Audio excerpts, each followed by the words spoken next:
Yes, good to see you. Okay. Nice, everybody. Yeah, get your walking shoes on. Yeah.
I hope that's focused.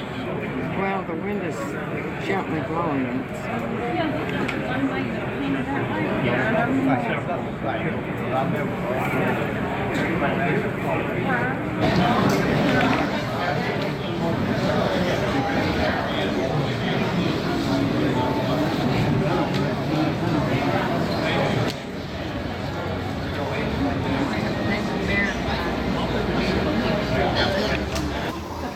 Paul Smith will be the bell ringer, and myself, George Clifton, and John Carlos will read the names of the deceased. So we'll start right now. Thank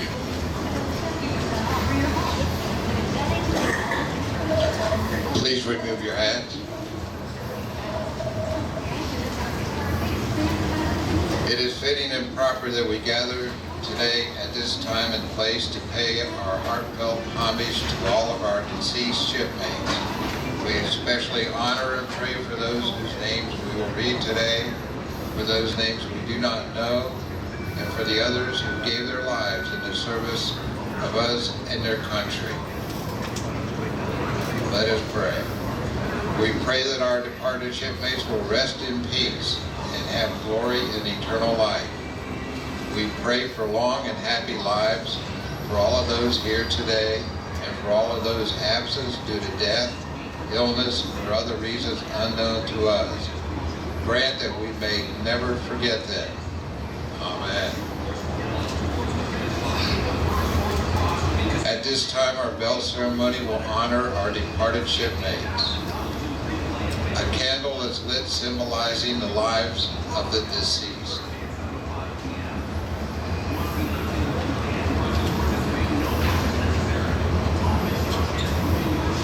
A single peal of the bell will remind us of each man whose death has occurred or has been learned of since our last reunion.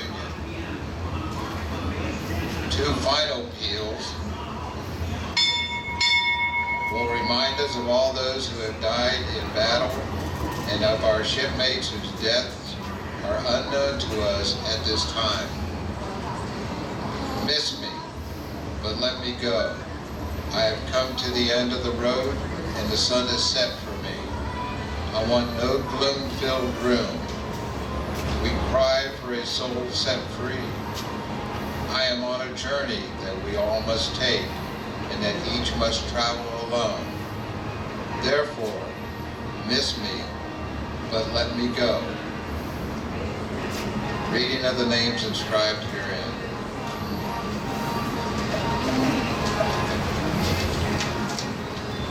These are the shipmates who have died or whose deaths have been learned of since our last memorial service. We honor their lives and memories by reading their names here today, Saturday, September 7, 2019, at Buffalo, New York. From the USS Bear, Reuben S. McKenzie. From the USS Chilton, Calvin Bean, Joe Marinelli, Kay Rote, William Slavin. USS Pickaway, Ed Beer. The USS Rankin, Albert Ashurst. Gene Edward Burbaum, Jimmy Bond, Richard Coleman, Norman Dickdan, Donald Charles Fear, George Andrew Gladu, Robert Wayne Harrison, Leland Holly, David John Lewicki, Walter Lugenbuhl, Roland Drew Miller, John William Newman, Patrick Richards, Philip Michael Swords, Lloyd Albert Weiss, David Barentine, James Blair, Samuel Yale Grass, Guy Daw, Alexander Doherty, John Olson Good Childs. afternoon, everybody.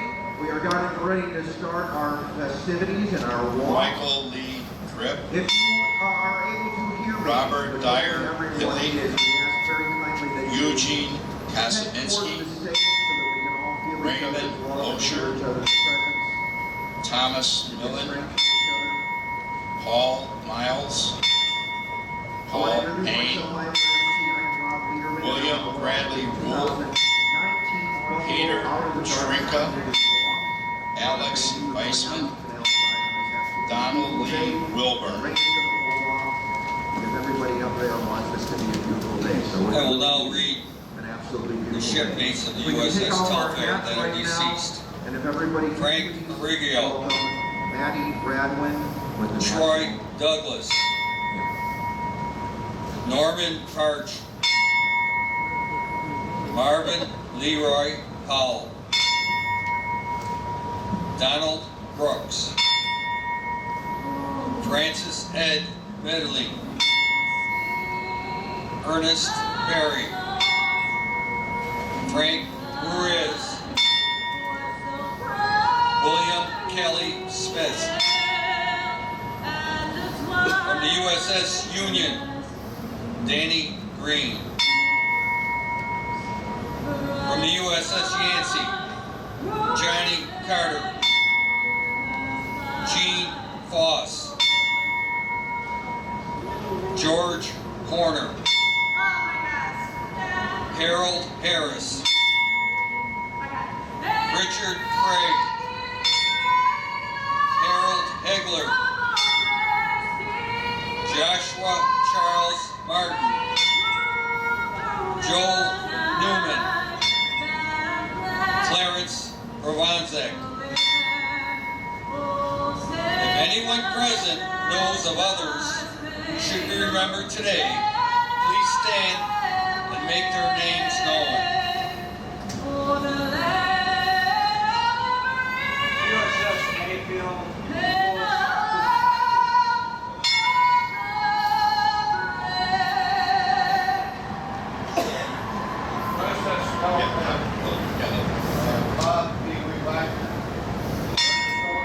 Thank you, Maddie.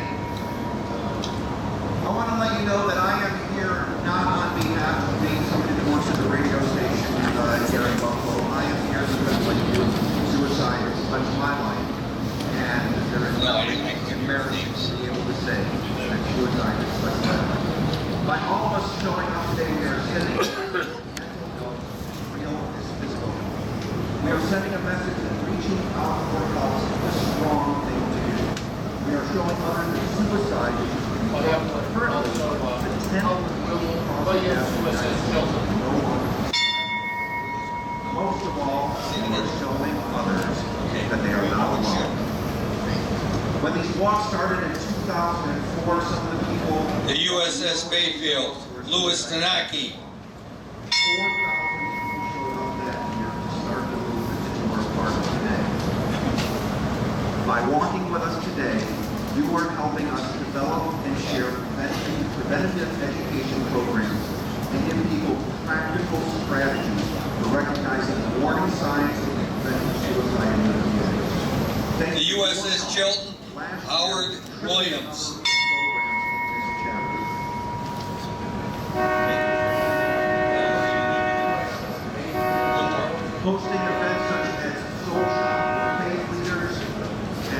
house survivors through the interactive screening programs give students, workers, and veterans a safe way to reach out for support.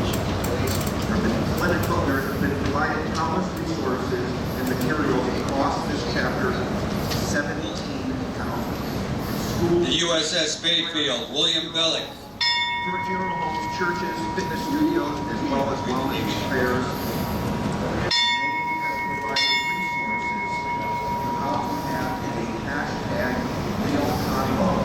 With someone that you care about when you struggling with mental illness, because we all have a role to play.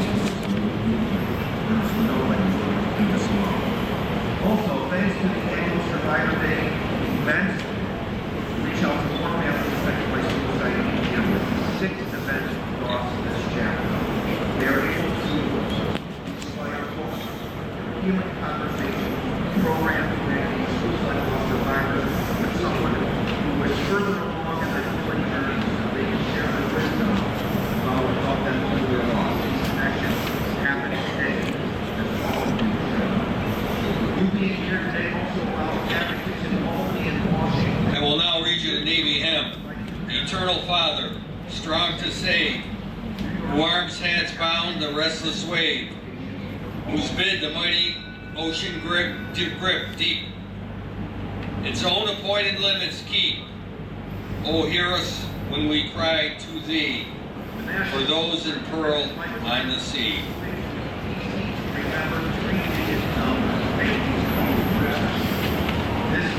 Go ahead and take tabs. Please stand.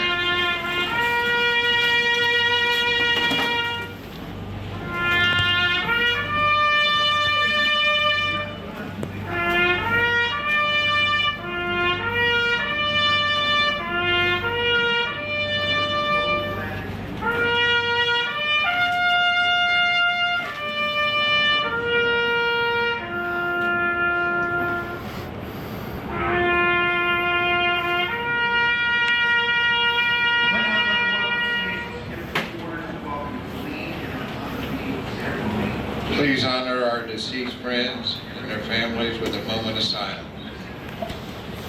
Thank you so much, Rob. Give it up for Rob Lederman, guys. Now, he was right when he said he's here for a very personal reason. This concludes the memorial service. Thank you. I just want to say, we were totally unaware of all this other stuff going to happen. I apologize. I think it kind of took a little bit away from this, but I guess it was unavoidable. Thanks.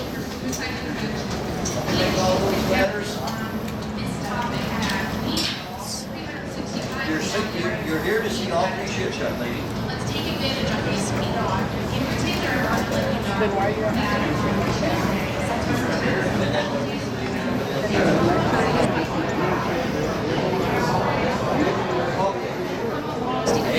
I need 5 groups. I need 5 groups of about 20 people each. Each of you are going to start in a different position on all 3 of the ships. And then let's see all 3 of them be returned.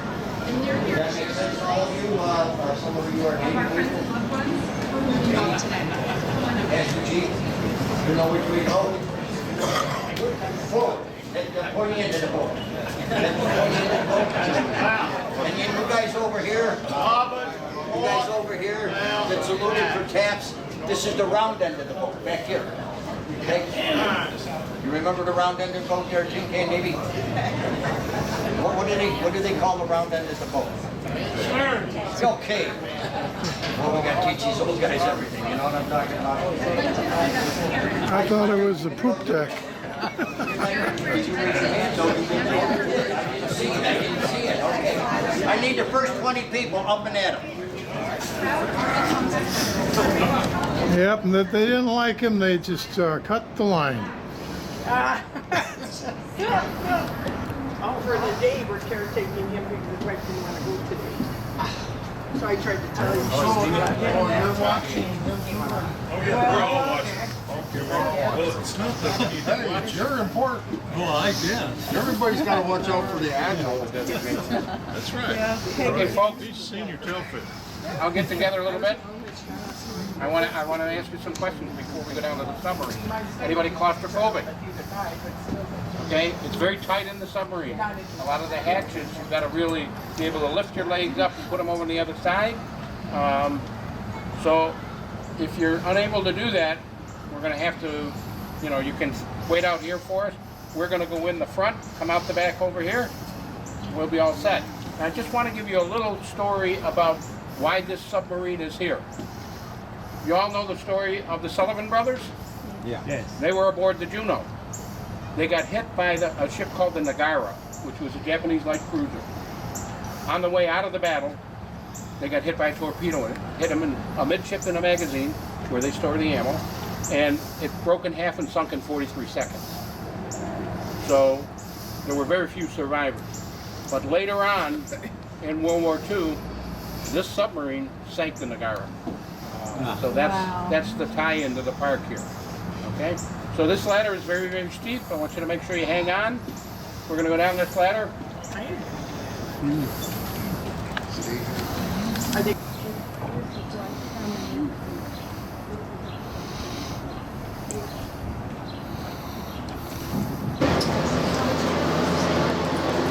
Oh, good. One more. Okay. One more. There you go.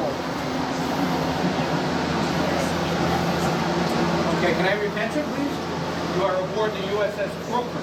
It's a World War II submarine, and originally it was configured as a search and destroy, which meant it went after surface ships.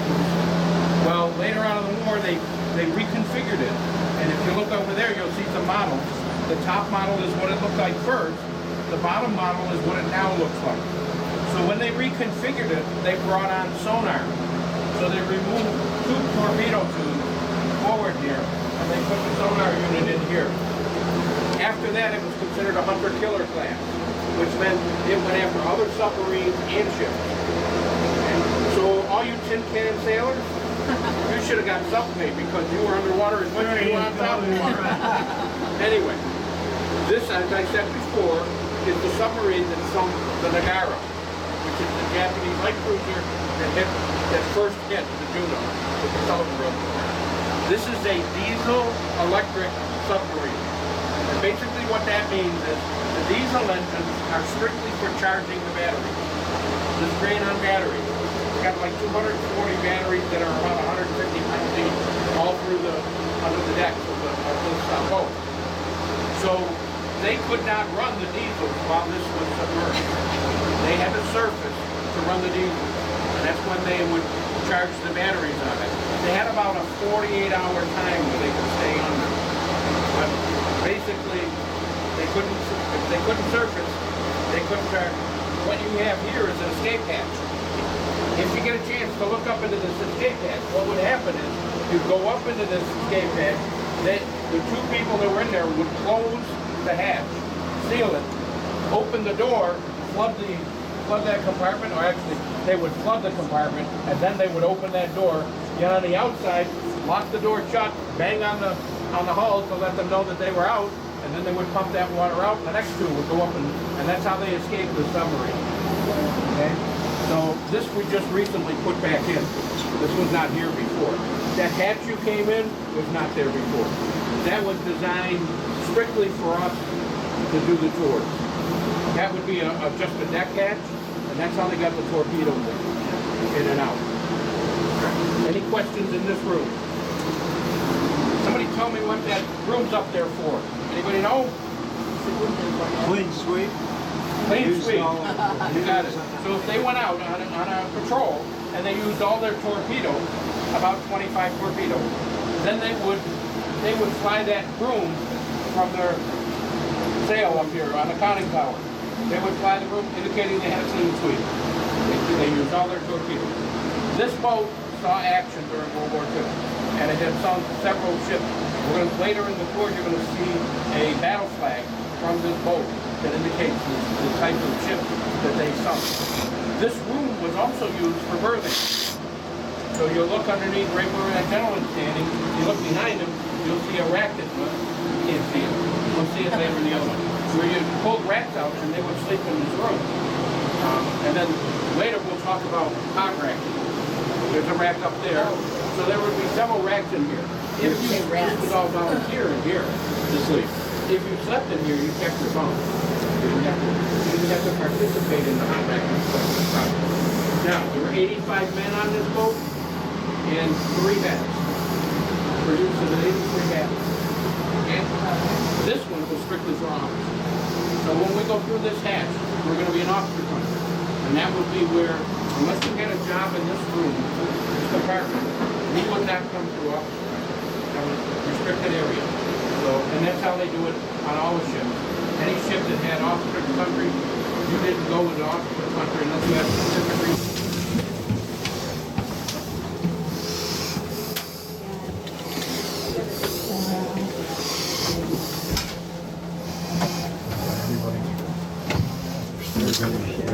The next room is we're going to stop and talk. So give everybody a chance to relax for a few minutes.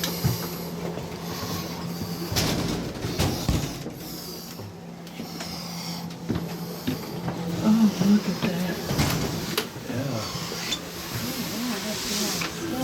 Here.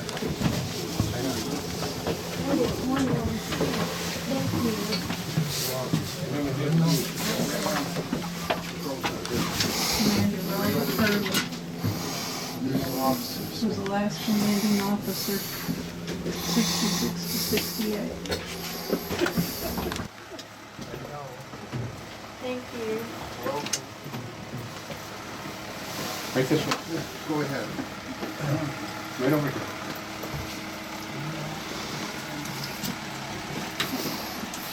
Here you want your cane or otherwise don't take it. Go in.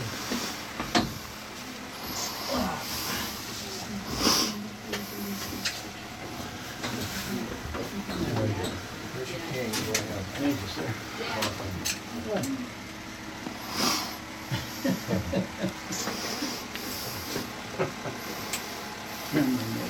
Didn't have a lot of hatches like steering mechanism. Those big wheels behind you are the control of the dive planes. Those are the little planes that are sitting out on the sub, on the hull. We'll show them to you as we go when we get off, and they would just use them to either submerge or surface. That control panel over there, the Christmas tree, if you notice everything's red on it. If we were going to submerge, we would have to wait for every one of them lights to turn green. So every hatch you close turns a light to green. They did that because if you had even one open and you went under, you weren't going to close it. There would be no way. This boat was going to the bottom after that. At that point, could I get you over here, please, just a little bit? I'm gonna show you something. I'm gonna work something over here. This is what you would generally hear. It's gonna be loud. Let's get rid of that first. And then you would hear dive, dive, dive. All preparations would be made to dive, and then you'd go down. All of these valves that you see in this room control ballast tanks that are on the second hull, just outside of the main hull. And what they would do is flood them with water. And that's how they would lose the buoyancy that they needed to go under. And when they were ready to surface, they would blow them out with compressed air. That would take care of the water, but they had to know what each one of these valves did. So if I came onto a submarine and I wanted to earn my dolphins, you know, because submariners wear dolphins, I had to know every job on this boat and what every valve did on this boat. And the chief of the boat, who was the chief, the senior enlisted person, would take you around and ask you, say, what does that valve do? You'd have to be able to tell him what that valve did. Or he'd say to you, what is this system over here talking about? And you had to tell him all of that. And then when you got done with him, you would go before a review board of officers, and they would ask you the same kind of questions. So you had to know every job, otherwise you didn't get pinned. All right, now I'm going to kind of scoot over here. I'm going to turn the lights off for a second. They didn't go that far. They must not. The heck did they do? They disconnected it. Anyway, what we would have seen, had we been able to do that, we would have seen the red lights go on. And the red lights are used for two purposes. Those of you that have been in the Navy or the military know that one of them is for night vision. So when you're inside here and you want to go outside, you don't want your eyes to have to adjust to the dark. So you'd be in red. However, the other purpose of that was that when you were out in the middle of the ocean, a white light can be seen for miles, but a red light doesn't go that far. So it's much harder to see it. So that's why they use red light. I understand that the Navy may be switching over to green because they say that the green lets your eyes adjust faster. But that's just a rumor that I heard, and I'm not sure about it. All right? So. They're changing everything else. Why not? They change uniforms. They keep putting them blueberries on it. Okay. Kitchen. If you want to take a seat around these tables, you may. All right. Just kind of pull that bench out a little bit. There you go.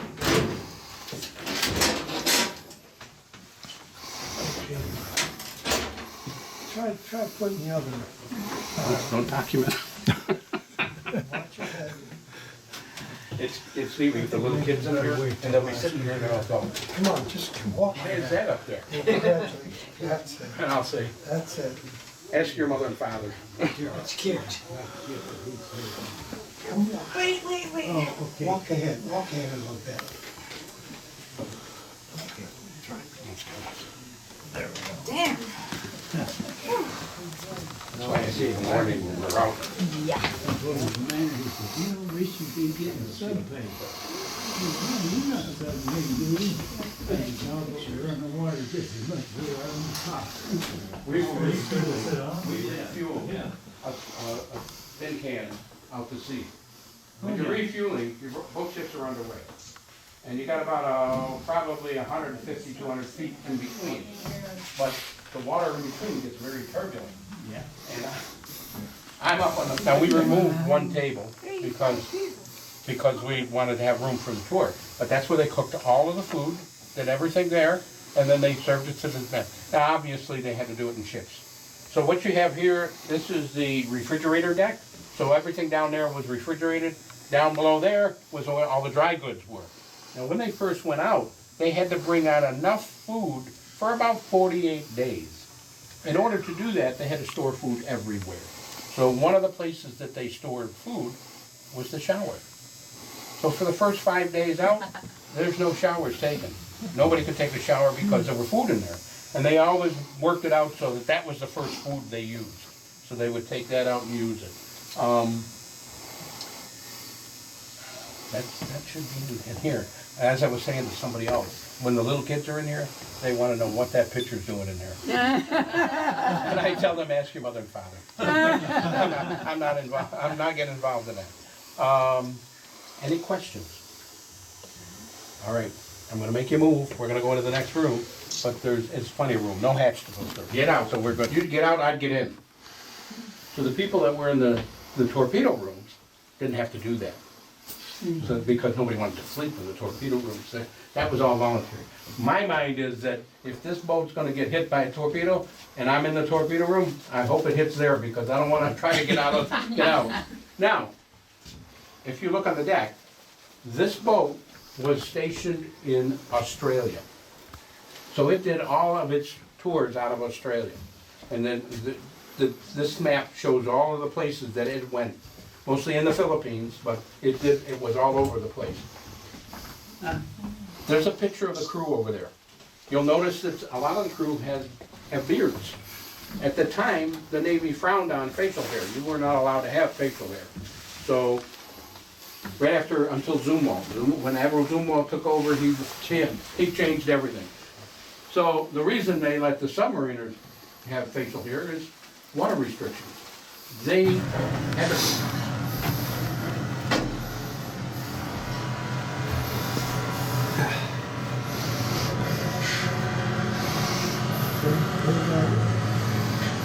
Try to come towards me. That's it. Pardon? This is the engine. This is the engine room, yes. Thank you. The diesels are. Those are the diesels. These are diesel. Oh, I see, okay. Yeah, if you look over there, there's a piston out of one. Yeah, okay. Is everybody in? I don't think everybody's in yet. Let me know when the last person's in. The engine room. That's a diesel engine on the over here on the side. And you also notice that there's some coffee cans and stuff stored. They used every means possible, every space possible to store whatever they needed to store. They had very limited space, as you can tell by now, that the space was very limited. Behind you are the two distilleries. Those are the ones that made the fresh water. So they're only 500 gallons each. So you can see why water restrictions were always in place on one of these submarines. And then below us are the batteries that are going to be, they have to be checked every 24 hours. So somebody's job was to go around and check to make sure they had the right amount of fluid and that it had the right this viscosity so that it would work properly. Okay, a couple more hatches. We're almost there.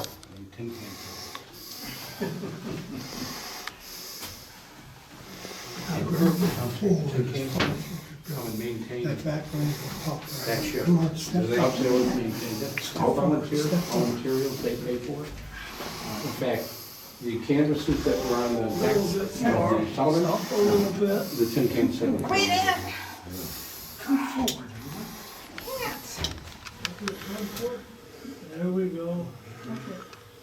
Thank you. Step forward. There Come you go. forward. Come forward. Come towards me. Come towards me. Nick, need tabs of reunion pictures, 20 plus. Yeah. All right? Send it, Nick.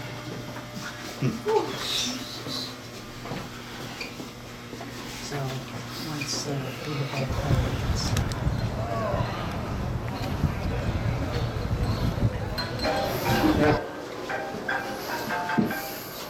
Had an easy time when I was younger. I think we all do. Much easier. Yeah, you just set up by the hatch, drink your coffee and have a second flash down there, yell up, and then start pulling around. So we've converted it over to a memorial for the Sullivan brothers. We've already talked about various ships got sunk. The Laffey was one of them. That was a destroyer. This is the Fletcher was there. So there's quite a few. Now, does everybody know how they come on it? That doesn't mean that they were all lost, but there were quite a few incidents with the Navy where, and I want you to look in here first, over here and look in here. And I want you to look at that gunfire control computer. Okay, and then I'll tell you about that. You move in so everybody can see that.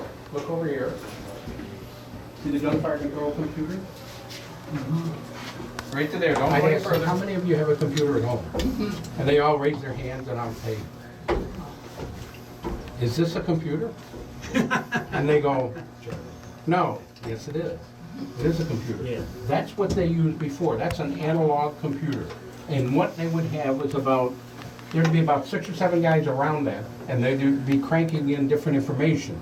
Ship speed, ship direction, wind speed, wind direction, barometric pressure. All of that is used to come up with a fire control solution.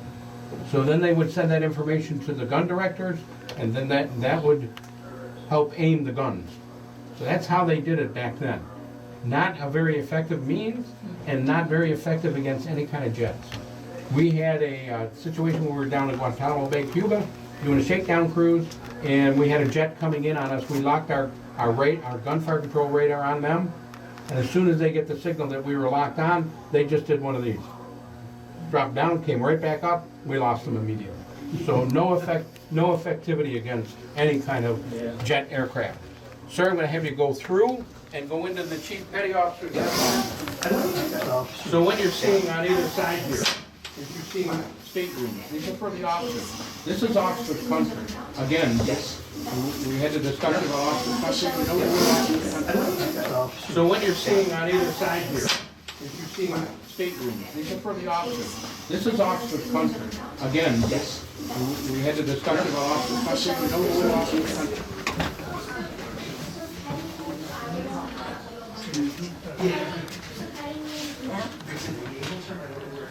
That's good. Guns for Wait, he's right here. Yeah. Were you tin can too? No. You're the only tin can sailor we have right now, right? In this group. I guess the other ones haven't, they stuck, yeah. They haven't admitted. Obviously, we're in a gun ammunition handling room. Yep. Up above us would be one of the guns. Down below us would be the magazine. They would ship the stuff up, as I was telling these people while I was waiting for you. When they started out, they might be able to put out 20, 25 rounds a minute. But the more you were hoisting, the less and less you could lift. The projectiles are 52 pounds, 53 pounds. So you can understand why that would slow them down. They might slow down to around 15 rounds a minute. But they would have to handle it all by hand. Yeah. So some of these battles went for hours. Hours and hours and hours. And these guys are handling that ammunition. So these are probably the guys on the ship you didn't mess with. They probably had arms like gorillas, you know, so you probably didn't mess with them. Okay? Any questions in here? Let's move over to this room. You were never in this room? So what was your highest rank? First class. First class? So E6. E5. First class. E6. E6. No, you're right. Yeah. E6 is cheap. Yeah, because I'm in E5 is first class. E6. E5 is not good. Oh, okay. E5 is what I was. I was in E5. Oh, okay. Second class. I got it wrong. So Chief, were you in these rooms? On the USS Boulder, LST 1190, So this on is the where Great Lakes cruise. This is where the chief petty officers would have their meals. Strictly chief petty officers. Couldn't have anybody else in here. No first class in here. First class on the Little Rock actually had a little section that was a first class mess. On this, they don't have that. So as we go through here, you're going to see on the left over here is various uniforms. And so you're going to see some with gold, some with red. So what the gold is that You never got caught. there you go. It means that you had good conduct medals all the way through, and basically what he said, you just never got caught. The ones that have gold never got caught. The ones that have red, they got caught doing something. So they had to wear red. They couldn't wear gold. So that was the methodology that the Navy used. You had to get all the way through without being any kind of disciplinary action. Otherwise, Goodbye. And if you should get drunk, you would fall on your left side and therefore impersonate an officer because there was no rank or stripes or anything on the right side. well, it depends. Early on, there was a right arm rate and a left arm rate. Well, I didn't know that. So when my father was in the Navy, he was just gunner's mate, and that was a right arm rate at that time. Oh, okay. So the Navy decided that they would put all rank on the left arm after that. So they shifted over to the left arm. There were no right arm rates anymore. So it depended on when that happened. But yes, that was later on that happened. Yeah, that happened. It changed. Yeah. 47. So that happened after World War II. So that's the way the Navy methodology works. They keep changing things around because we might not be confused if we change things. Now, scuttlebutt. You guys all know what a scuttlebutt is, right? Yeah. So scuttlebutt. The kids have no idea what a scuttlebutt is or why it's called a scuttlebutt. So I'm going to give you a little information. Generally speaking, when the ship went out on a patrol, nobody on the ship knew except for maybe the quartermasters and some of the officers. But generally speaking, the crew didn't know where we were going. So we'd get around the drinking fountains and start rumors about where we were. When we went to Nam, they did not tell us we were going to Nam. We pulled out, went to Morehead City, picked up all kinds of Marines and Cobra helicopters. And so the quartermasters, they had to plot it out. So they had to know where we were going for that to happen. And most of them were enlisted. And so rumors started around the ship, and everybody ended up knowing what it was. So the Navy calls these scuttlebutts, and that's why. Rumors. I use that for the kids. Rumors. Once they know that, then it's perfect. Okay? All right, we're going to go through now. Yeah. We're going to. Good job. And then we always have a kind of a little discussion with the kids. Which rack would you prefer to be on? So somebody will say, "Oh, I want to be the top one," and I say, "Okay." So picture this. 2 o'clock in the morning, general quarter time. What's the first thing you're gonna do? You're gonna sit up and smack your head on something, right? And then they go, well, then maybe the bottom one. And I say, okay, picture this. You're in the middle of the ocean, the ship's rocking all over the place. This guy gets seasick. He throws up, where's it going? I said, there's no good place to be. It just doesn't work. Come on in. Come on.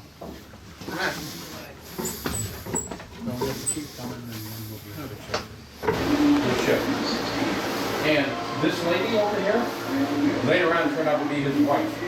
So that's kind of the little story about that. Now, somebody mentioned this earlier. When the old Salts had a little trick that they would do for their trade. They'd get a piece of white bread, snap it down, put the tray on top of it, that tray didn't move at all. So they could do that and get away with that. The Marines probably never saw half of that, so their trays would be sliding across the room. Quick story, USS Incheon, we were in the middle of a hurricane. And at the time, we had mats on our deck in our mess office. I saw a Marine, his feet went right out from under him, and he slid across them rubber mats all the way to the edge, and he hit his head on one of the knife edges. Split his head wide open. That was some nasty weather. But we did that for about 3 days. Everybody was sick. I was sick. Everybody else was sick. It was not a good place to be. Anyway, so this is where the mess hall was, and the galley, 2 decks up. And they brought everything in. Let's go from this way.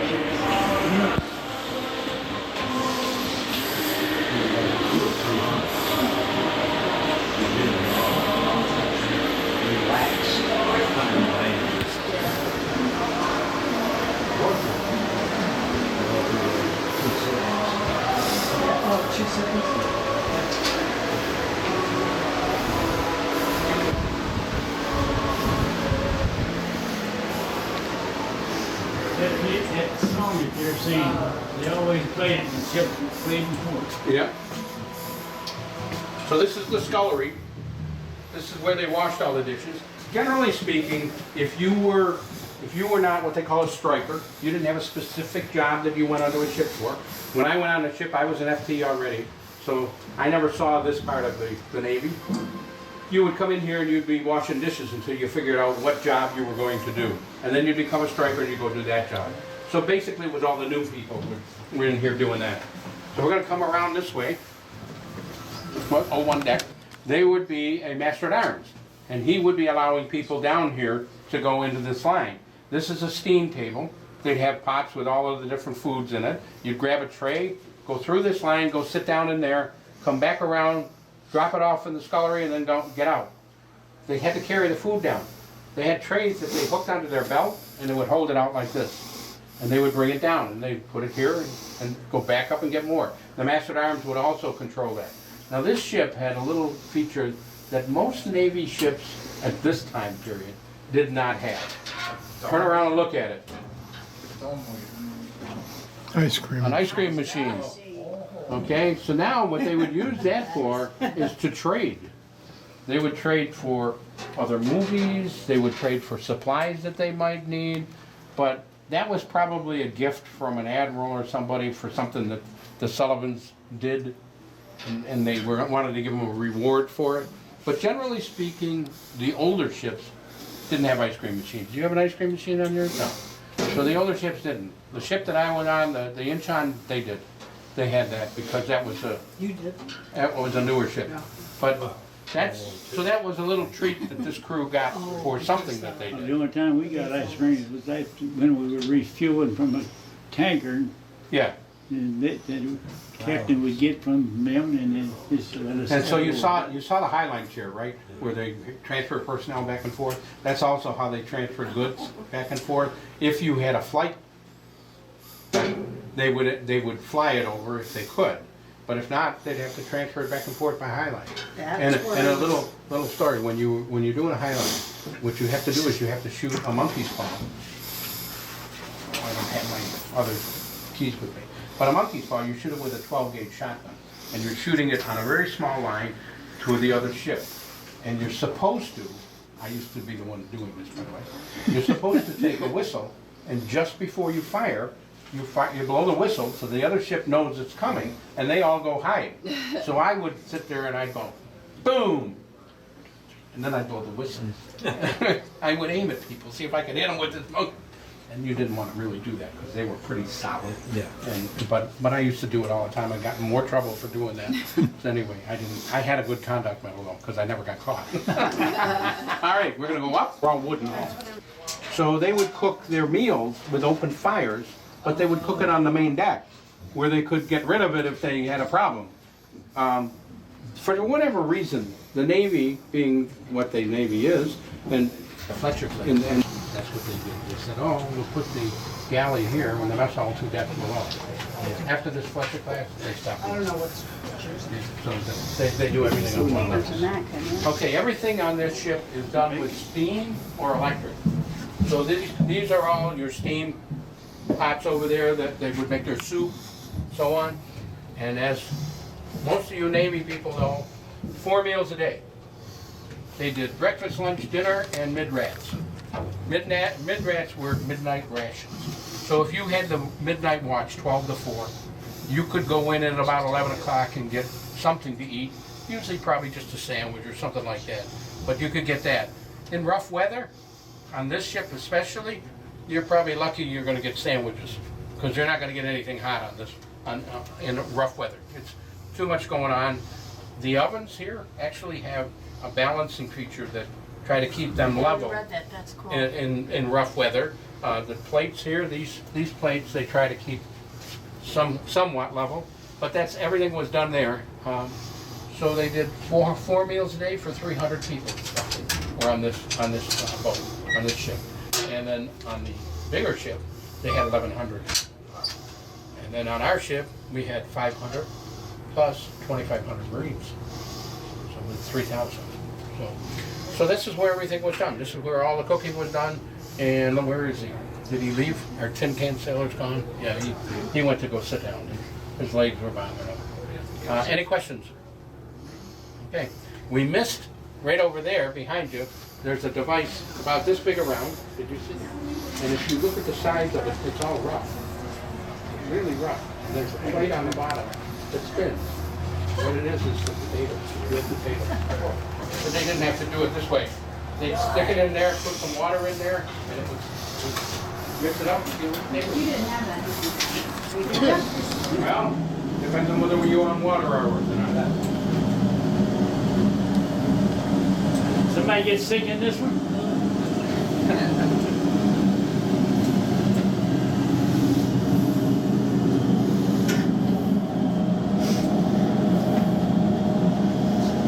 Anybody else coming? They're not off the prints off. Now, depending on how strict it was, they might have somebody here with a stopwatch. And his duty was to time you. And if you went over your allotted time, you just became the one with the stopwatch standing here. So that's how they controlled everybody. They made sure that you were going to follow water hours whether you liked it or not. Okay? So we're just going to go through here and then we'll be back out on the deck. We lost 4. I understand. We're not going to. We're going to go right through and then back out on the main deck. So let's go through here. So we're going this way at night. Yes. Okay. That's it.